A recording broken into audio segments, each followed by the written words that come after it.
விழுப்புரத்தில் தமிழ்நாடு மற்றும் புதுச்சேரி வழக்கறிஞர்கள் கூட்டமைப்பு சார்பில் செயற்குழு கூட்டம் நடைபெற்றது.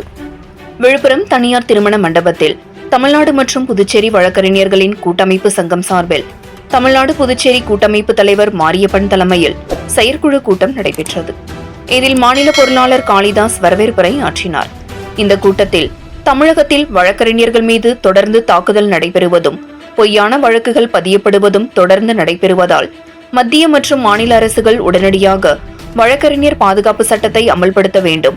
வழக்கறிஞர்கள் நீதிமன்றத்தின் மூலம் உறுதிக்கட்டளை உத்தரவை பெற்று காவல் நிலையம் சென்றால் காவல்துறையினரால் அவமதிக்கப்படுவதுடன் எதிர்த்தரப்பினரிடமும் பொய் புகார்களை பெற்று வழக்கறிஞர் மீதே பொய் வழக்கு பதியப்படுவதும் தொடர்கின்றது. குறிப்பாக தாம்பரம் காவல் ஆணையர் மீது நடவடிக்கை எடுத்து அவரை பணிநீக்கம் செய்ய தமிழக அரசு உடனடியாக நடவடிக்கை எடுக்க வேண்டும். வழக்கறிஞர்கள் நீதிமன்றத்தில் வழக்கு நடத்தும் போது சில நீதிபதிகள் வழக்கறிஞர்களை அவமதிக்கும் வார்த்தைகளை பயன்படுத்துவது நீதிமன்றத்திற்கு எதிரானது. இவ்வாறு நடந்து கொள்ளும் நீதிபதிகளுக்கு எதிராக உயர்நீதிமன்றம் உரிய நடவடிக்கை எடுக்க வேண்டும் உள்ளிட்ட பல்வேறு தீர்மானங்கள் நிறைவேற்றப்பட்டன.